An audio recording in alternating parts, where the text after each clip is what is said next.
Tai aš pavadinau šiandien žinią vidinis žmogus. Paulius sako, dėl to aš klaupiuosi prieš mūsų viešpaties Jėzaus Kristaus tėvą, iš kurio visa šeima danguje ir žemėje turi vardą, kad iš savo šlovės turtų duotų jums jo jėga per dvasią sustiprėti vidiniu žmogumi. Arba vidinėme žmoguje, čia jau pataisytas tekstas naujausias, vidinėme žmoguje arba vidiniu žmogumi sustiprėti jo jėga per dvasią. Ir mes matome, kad kiekvienas žmogus turi vidinį žmogų, išorinį ir vidinį. Kiekvienas žmogus, kiekviena būtybė, ką mes vadinam žmogus, tai turi vidinį pasaulį ir matomą regimą pasaulį, kuris labai gerai pastebimas išorinis. Bet yra mūsų vidinis pasaulis. Ir esmė ta, kad mes savo vidinių pasaulių susitinkame su Dievu.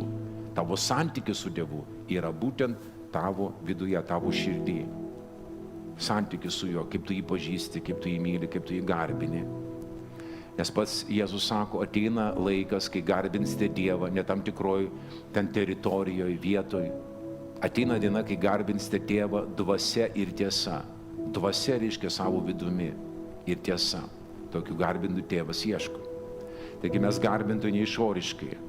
Ir kartais mes nesiskiriam nuo visų kitų žmonių, kurie gyvena mūsų aplinkoje, kaimynų, dėvime tos pačius drabužius, prisižiūrime tai, kokios tendencijos yra ir panašiai, ir tom pačiom mašinom važinėjam, panašiose būtose gyvename, kaip ir visi. Ir Dievas mus nepašaukė, kad mes kažkaip išsiskirtume. Aš manau, kad tik tai veidmainių čia yra veikla. Parodyk, koks yra dievotas, kiek tau simbolių ten nešioja, apsikabinės, ten apsidabinės, ten su raketom kai kurie tokiom, žinai, ten, žinokit, Jėzus Marija. Tai va, tai viešpats nori mus išvaduoti iš veidmainystės, nori, kad tu būtum toks pats adekvatus ir kad žmonės tave pažintų, ne išoriškai matytų, bet kokią brangenybę tu nešioji savo širdį. Tai yra svarbiausia. O tu turi labai daug brangių dalykų tavo viduj.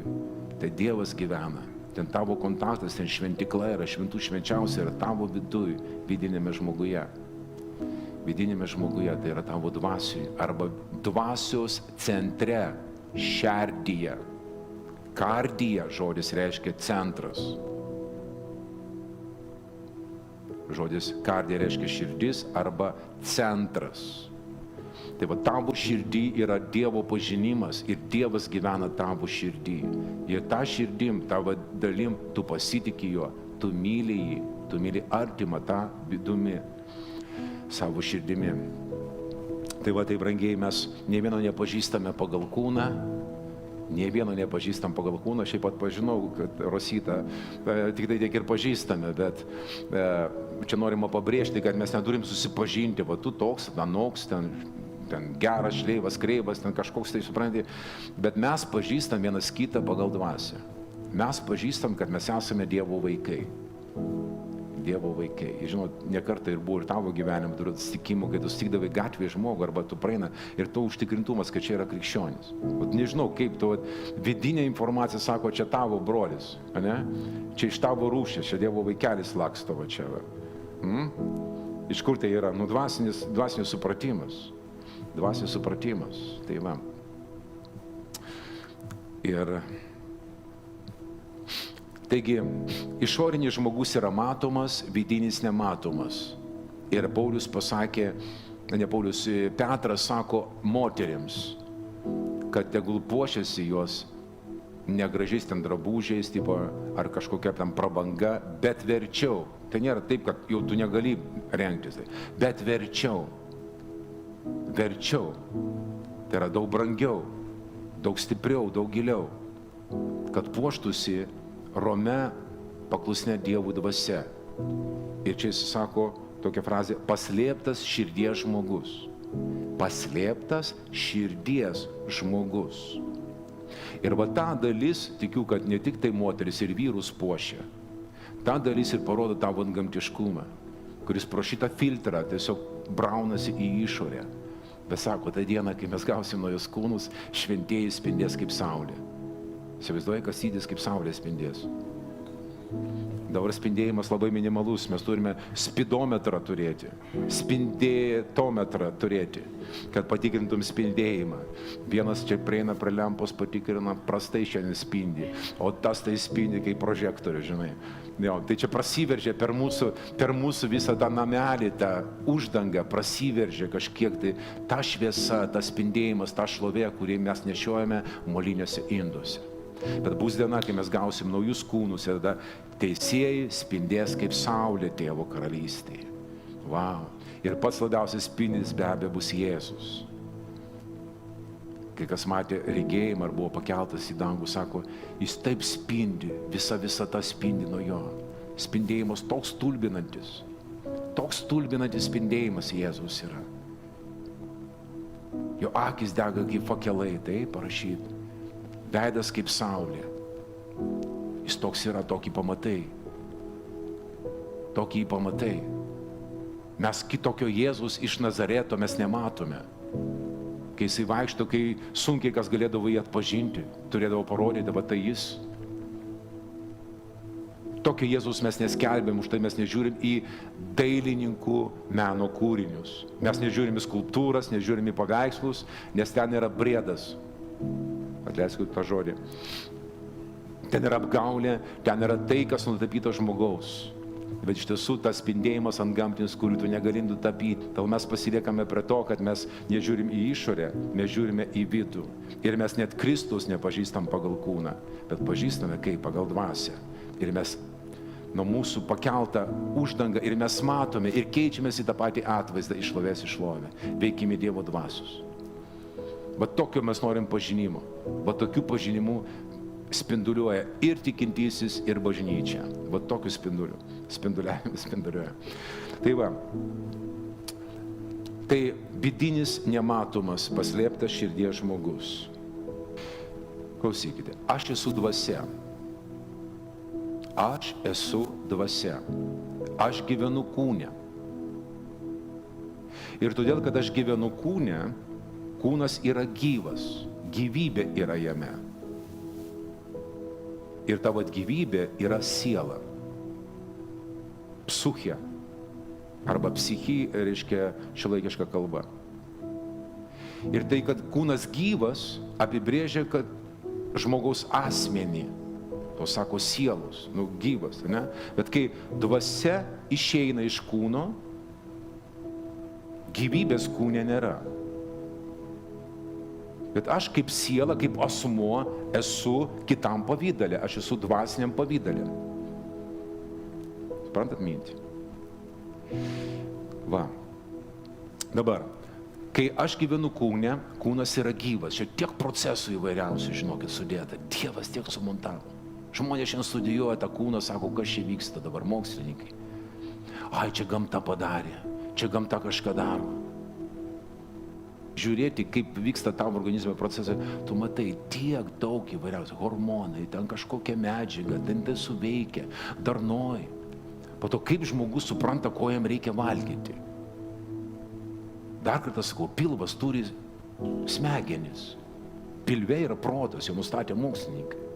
Tu vas staiga nori kažko valgyti. Tai organizmas, visa sistema įjungta, tai traukia į kažką. Kas tai traukia? Mintis to pareina. Čia gyvas organizmas, super gyvas. Pilnas įvairiausių procesų. Padaugėjimų, ten atlikos išeina, pareina energijos nešantis elementai. Viskas yra sudėliota pačiu Dievu. Kūrėja. Jis paleido tai, tą procesą. Į mūsų kūnus jisai sudėjo instinktus. Mes turime instinktus, instinktyviai kažką darome. Mes turime tokį dalyką kaip sąmonė ir pasąmonė. Ką sąmoningai darai, tai vienas, o kažką darai nesąmoningai. Aš jums pasakoju, kai kartą einu į vonios kambarį. Vonios kambarį dega šviesa. Bet aš atėjau iš įpročio paspaus mygtuką ir užgesinau tą šviesą. Sakau, palauk, taigi šviesa degė. Tu šiandien sąmoningai veikia, o pasąmoningai, ne? Tu kaip aparatas, užkoduotas į tam tikrus dalykus. tu išjungi šviesą. Iš įpročio. Šviesa degi, tau nereikia nieko įjungti. Daug ką mes darom automatiškai. Tai važiuokit, jeigu į tą pasąmonę sudėti super giliai Dievo Sūnaus sąmonę, tu darysi pasąmoningai gerus dalykus. Tu nereaguosi į blogį, tu reaguosi teisingai. Tau tai automatikai jums tau tikra, tu nereiks net galvoti. Oi, palauk, ką sako raštas, dabar atleisti šitam niekšui ar ne? Palauk, klausiau vieną pamokslą, sakė neatleis, kitas sako atleis. Palauk, paskaitysiu, o kur čia įsakymas, koks nors yra ar panašiai. Pamesk, tu automatiškai tai darai, tu atleidai niekšui. Taigi žmogaus struktūra. Aš esu dvasia ir gyvenu kūne ir tas kūnas yra gyvas, pilnas įvairiausių emocijų, iš kitų procesų. Pažiūrėkit, net valgis pakeičia tavo nuotaikas. Yra tam tikri valgiai, kurie atpalaiduoja kažkokius toksinus, tie toksinai atneša tau depresiją ir panašiai. Dabar tai, kūnas arba jame veikiantis įstatymas arba principas, kaip sako Paulius, mirties ir nuodėmės įstatymas. Sako, atrandu savyje, mano nariuose, kažkas tai veikia. Ir tas kažkas veikia, reiškia, duoda norus, kurie prieštarauja mano dvasiai, mano įsitikinimams. Ir vargšas aš žmogus, aš vykdau tos norus, nors to nekenčiu. Silpnas aš žmogus.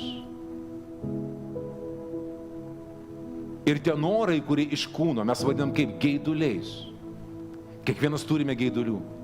Kažkur pareina ir tu negali pasakyti, pastoriau, uždėk rankas, pasakyk šarabandą, rabandą ir kad nebūtų jokių geidulių. Gyvensiu normaliai tada. Atsibodo man tie geiduliai. Ir ten kiek nori, ten šarabandą, rabandą gali dėti, bet žinok, su tais geiduliais tu reiks tvarkytis visą tavo gyvenimą, kol esi šitoj palapiniai, kol esi šitam kūne.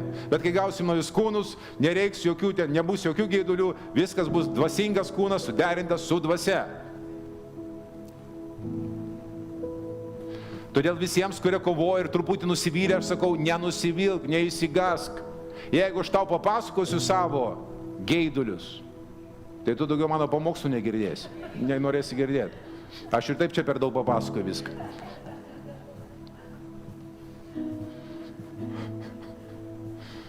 Kur tik mes nebuvo, čia aš apie save. Ko tik mes nedarėm, apie save. Tu tai aišku švenčiausias, bet tai, aš tiesiog raminu tave. Neįsigask, nepanikuok, bet suprask, kad tai tavo palydovas visą tavo gyvenimą, kol tu esi šitoj palapiniai. Vidinis žmogus. Dabar taip žiūrėkit, kai mes įtikime. Dabar, kai gimstame į karalystę, tai nereiškia, kad mūsų nebuvo. Tavo dvasia iki Kristaus buvo mirties būsenoje dėl nuodėmės. Mirties būsenoje. Tu buvo atskirtas nuo Dievo gyvenimo. Kai tas barjeras nuodėmė yra pašalinta, Dievo gyvenimas ateina į tavo dvasią ir tavo dvasią atgaivina ir prikelia ir sukonstruoja naujai. Tavo dvasia nėra nuodėmė, tavo dvasia yra Dievo teisumas.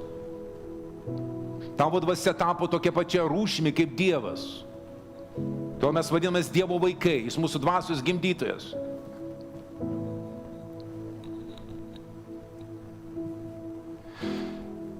Ir kai mes gimstame iš Dievo, mūsų dvasia nauja, mes atgimėme.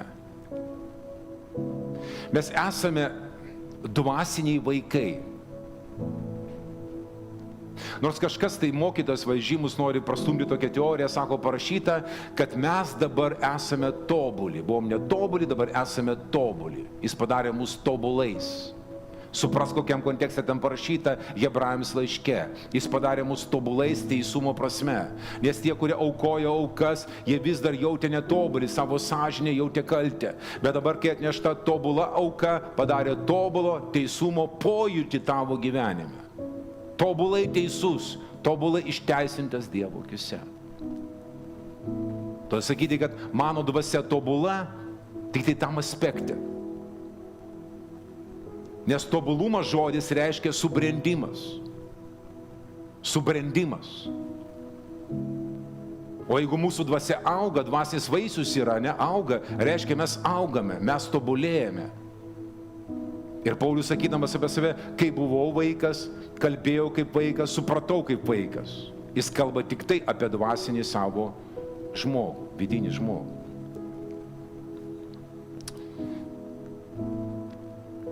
Todėl, kad mūsų dvasia augtų, kaip ir kiekvienai gyvai būtybei, reikia maisto.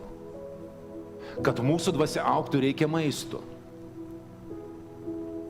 Aš noriu, kad jūs matytumėt, kad bažnyčios susitikimai yra dvasinis restoranas.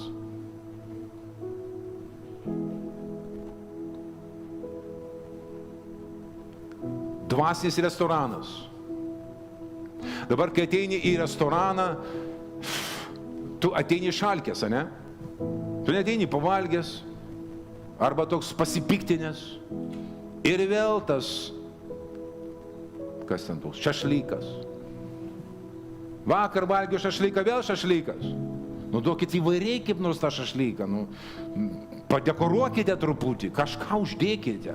Aš nenoriu valgyti tokio pačio.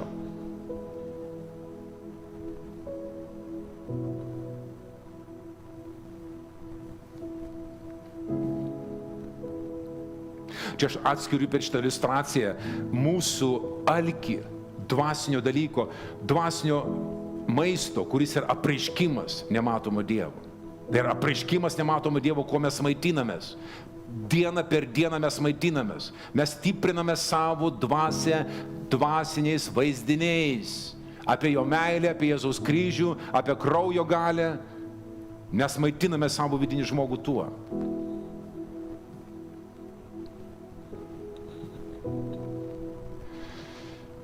Kai mūsų dvasia yra išaugusi, daug Dieve, kad jinai yra išaugusi. Daug Dieve, mano visa malda, Dieve, padaryk mus nepasotinamais. Nepasotinamais. Kol kas būna toks epizodas, mes ateinam, paragaujam ir bėgam į savo darbus, viską pametam, daugiau mūsų jau nereikia, mes jau pabuvom, truputį paragavom. Bet Dievas gali padaryti tą didelį gilų alkį. Kad tu sakai, aš nepasotinamas, aš noriu daugiau.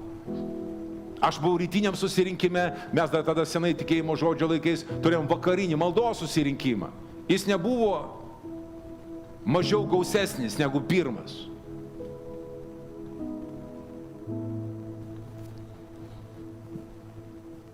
Bažnyčios rengia nakties maldos, naktinės maldos. Taigi, kai tu alksti dvasinių dalykų ir tu turi tikrą pamatymą, kad bažnyčia yra dvasios maitinimo įstaiga. Dvasios maitinimo įstaiga. Tu atėjęs į bažnyčią, jeigu tu to negauni ir tu supranti, kad čia sieliniai dalykai, tik tai siela kalba, tik tai judina ten kažkokios istorijas, pasakoja, anekdotus pasakoja ir panašiai, tu jauti, kad tu išeina nepavalgęs. Tau reikia pavalgyti, tu nori pasotinti savo alkį. Ir kartą paragavęs tu negali sustoti.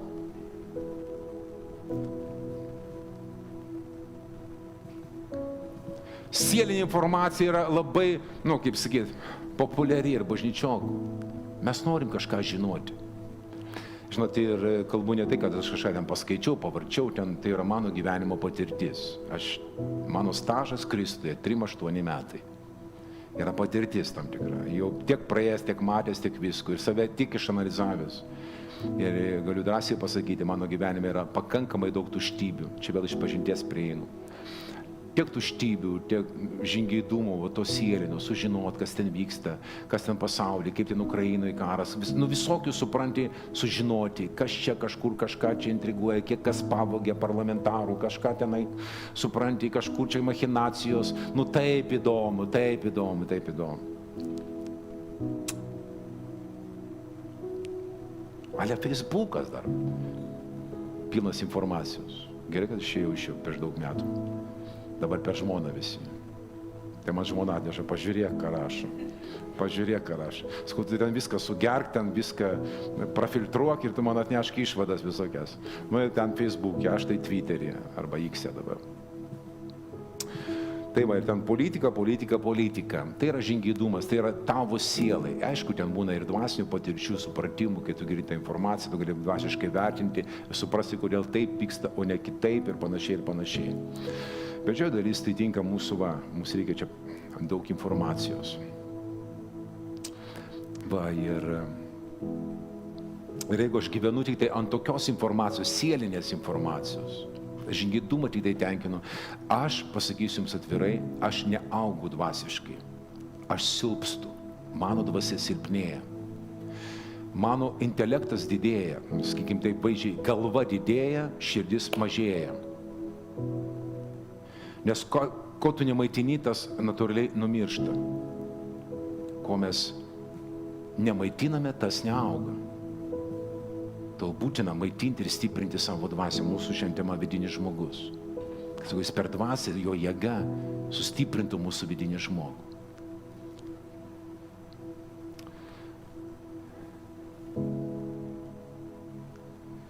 Todėl taip gera žinoti ir būti motyvuotam į tą dvasinį alkį. Ne su prievarta, ne tai, kad aš turiu skaityti, bet iš to motyvacijos, kad aš ten pamatysiu kažką, ko man labai reikia. Aš skundžiausi čia mūsų grupelė ar per Šabat Šalomą penktadienį apie tai, kad aš pajaučiu, kad mano gyvenime yra etapai. Kalbu apie tikėjimą. Aš žinau, kad širdies tikėjimas judina Dievo ranką. Širdies tikėjimas. Širdimi tikėsi. Nepaprastai žinai, širdies tikėjimas. Ir jeigu jis nėra pamaitintas, aš galiu kalbėti, aš tikiu, širdis sako, špyga tau taukota, nieko tu netiki. Supranti? Taip ir yra, ir tu gyveni tokiam, supranti. Ir tu tiki, aš tikėjau, nieko tu netikėjai. Tavo širdis toli buvo nuo Dievo dalykų. Nes ką nori susilaukti iš Dievo, turi antgamtiškai tikėti, širdimi tikėti, o neturi būti pamaitinta. Jeigu aš susikoncentruoju, pradedu medituoti, Dieve, šventoji dvasia, aš dabar įeinu į tikėjimo realybę, apie tai Kaune šiandien kalbėsim. Į tikėjimo realybę įeinu, Dieve. Tikėjimas ne rytoj, tikėjimas dabar. Ar savo širdim, aš tikiu, kad tai gavau, ko prašiau. Ar savo širdim aš esu užtikrintas, kad Dievas davė. Jeigu ne, aš nejaučiu, žinau, man reikia maitinti dvasią. Aš turiu įsijungti tikėjimo žinią, pamokslą, skaityti raštą, kad savo dvasią pamaitinčiau, koks Dievas galingas, kokie nuostabūs jo pažadai. Kitaip aš save apgaudinėjau ir daug kartų apgaudinėjau. Gal ir tu apgaudinėjai, gal tu neapgaudinėjai, aš apgaudinėjau. Supranti? Iš nepamaitintos dvasios gyvenimas, atitrūkęs nuo Dievo gyvenimas. Tu krikščionis, bet tau tik tai raidė veikia. tą daryk, to nedaryk, dabar tai suprantu. Ne raidė turi veikti, bet tavo kontaktas su juo, tu matai, kad tu esi antgamtinis. Tu antgamtinis, ant tavęs Dievo jėga ir Dievo visos dovanos išlietos į tavo gyvenimą. Stipri visą psalmę, bet tiesiog ištraukiau vieną eilutę iš jos. Čia kalbama apie teisųjį. Dar iki kryžiaus buvo žmonės, kurie mylėjo Dievą ir stengiasi suprasti Dievo mintis, gyventi taip, kaip Dievas nori, kad jie gyventų. Ir tokie pasirinkimai nepraeidavo be pasiekmių. Dangus visuomet atsakydavo tokiems žmonėms. Tai yra Dievui brangenybė, sako, žiūrėk, jis bijo mane, jis gerbė mane, jis vaikšto pagal mano nuostatus. Ir tokie žmonės vadinami teisuoliais, bet jie buvo teisūs pagal savo darbus. Ir buvo tokių teisuolių, ačiū Dievui. Ir dabar jų yra. Ir čia sakoma tai, bloga žinia jo neišgazdins. Tvirta yra jo širdis, nes jis pasitiki viešpačiu.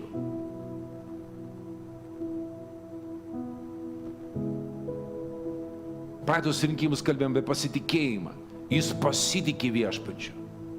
Reiškia, ateina blogos žinios visiems. Mes girdim blogas žinias visi. Klausimas, kaip mes reaguojame. Kaip mes reaguojame? Ar mes tikime tai, kas pasakyta, ar mes tikime Dievo žodžiu? Kad nelaimė praeis pro tavo namus, neužeis į tavo namus, kad jis nepaliks tavęs ant ledo, kad tu išgyvensi bet kokią krizę. Vėl čia, iš Facebooko pasidalino, jau kažkoks ten pranašas ten nežinau, akilioji akis ten kokia nors tenai, ne? Jau pranašauja, žinai, po 2 ten mėnesių, ten daugiau po 3 mėnesių, tokios bus nelaimės, čia kovo, balandžio, gegužės mėnesį. Tokios bus nelaimės, taigi pirkime makaronus ir kaupkime. Tai aš noriu, kad jį pasižymėtumėt, tokius pranašus. Ir kai mes sulauksime birželio, tokius pranašus reikia vadinti šarlatanais. Kiek mus gazdino, jau Jėzus turėjo ateiti prieš 3 metus. Sako, šį jau rudenį ateis, viskas ateis, kraukime čemodanus, laukime viešpatės, paruošk viešpatė mano širdį. Senai paruošta, aš laukiu visuomet viešpatės. Aš savęs neruošiu, Dievas mane paruošė.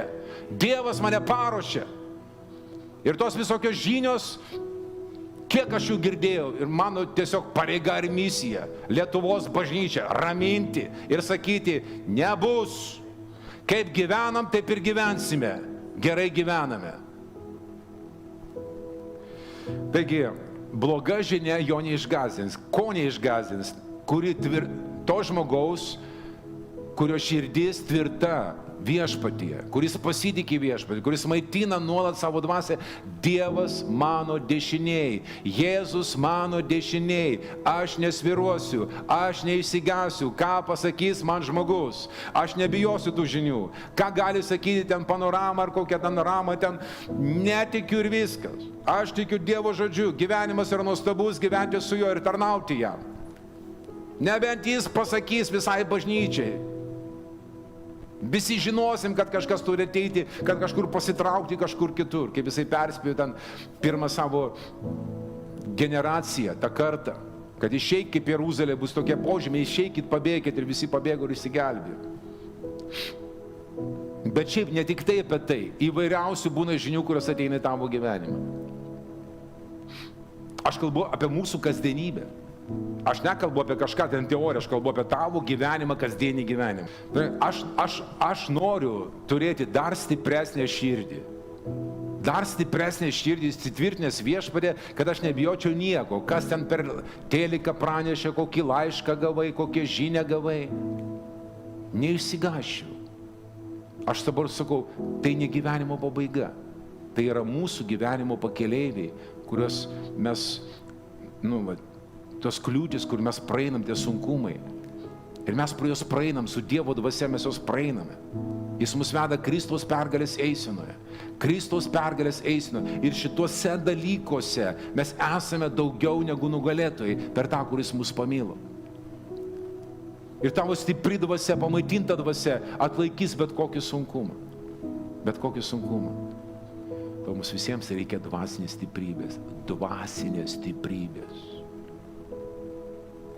Dvasinės jėgos. Tavo dvasia turi būti pasiruošusi viskam, kas įvyks tavo gyvenime. Viskam.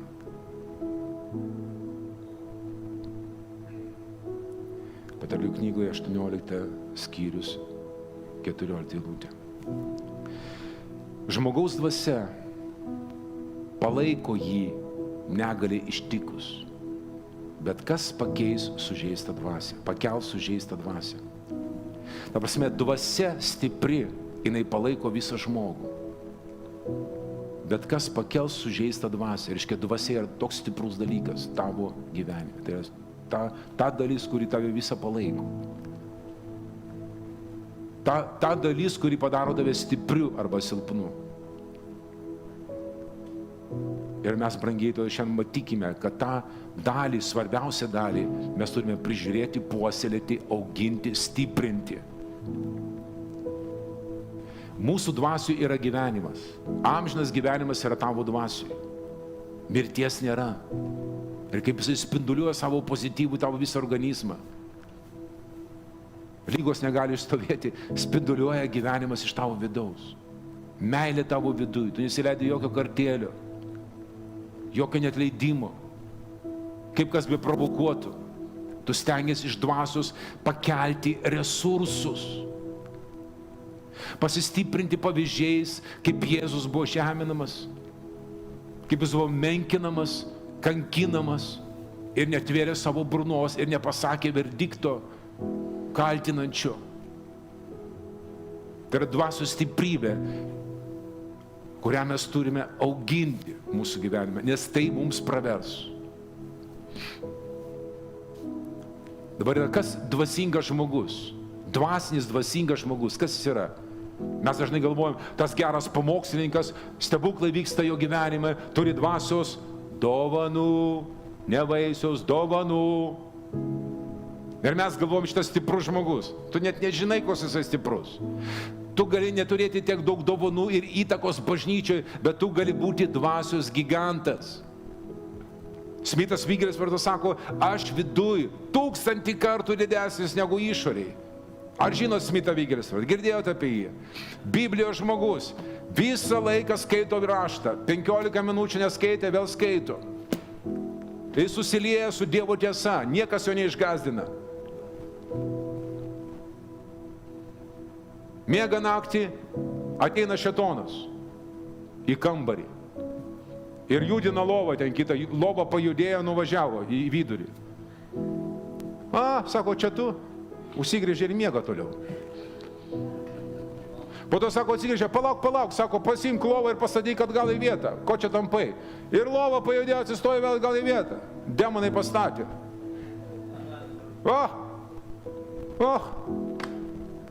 Vaikai. Čia stiprybė. Čia stiprybė, susiliejęs, jisai kaip Dievo sūnus valdo situaciją. Nes situacijos jį nešioja mėto, jis nieko nebijo. Bloga žinia jo neišgazdins, jis sustiprinę savo dvasę. Jis prižiūri tą dvasę ir tai yra stiprybė ir jėga ir superinis gyvenimas. Superinis gyvenimas. Smithas meldžiasi tokia malda, aš niekada tokia nesimeldžiu. Ateik viešpatie ir išbandyk mane. Mes sakom, Dieve, te praeina išbandymai pro mane. O šitas bičias sako, išbandyk mane, patikrink mane. Nesusviruosiu, vis tikėsiu.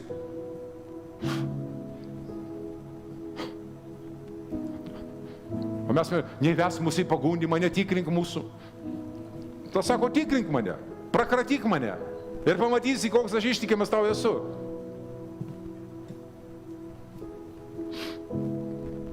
Dvasios gigantas.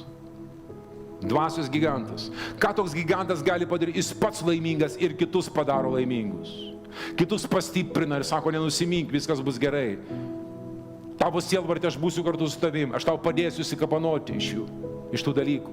Prašau, mes apsiginklavę, mes esam taikdariai, mes įvedam tvarką, nebus jokių konfliktų, mes sutaikome situaciją, susipykusius sutaikome, padedam tiems, kurie eina per sunkų metą ir tas sunkus metas, per kurį praeisi, išvalys tave, sustiprins tave, bet nesugriaus tavęs. Tu būsi stipresnis, 100%. Malda teikia stiprybę.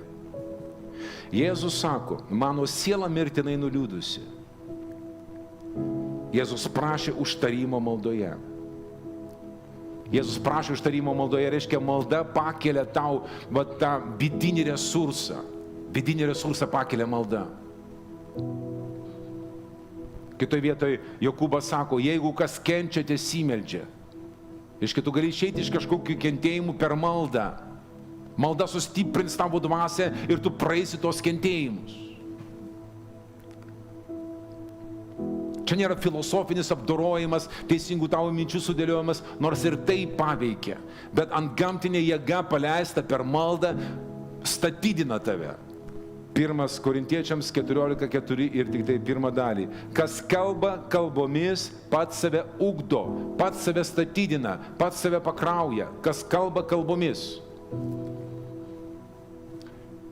Kai mes čia pamokslavom, kai mes kalbame, kai yra tyla, tau nereikia čia bambenti kalbomis.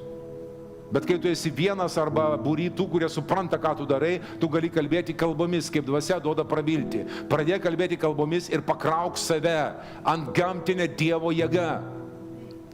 Jėzus pats pasikraudavo šitą jėgą maldos metu. Per naktį meldavosi, iš ryto tarnaudavo ir stebuklinga jėga veikia per jį. Bažnyčia, pirma bažnyčia tarnautojai, jie sako, mes pasiliksime Dievo žodžio tarnavime ir maldoj. Dievo žodžio tarnavime ir maldoj. Patys lyderiai buvo maldos žmonės. Pirma bažnyčia buvo atkakli maldoje. Ir tavo gyvenimas yra stiprus, kai tu pasilieki atkaklioj maldoj. Tu nežinai, ką melsi, negali poteriauti, tėve mūsų, tėve mūsų, tėve mūsų.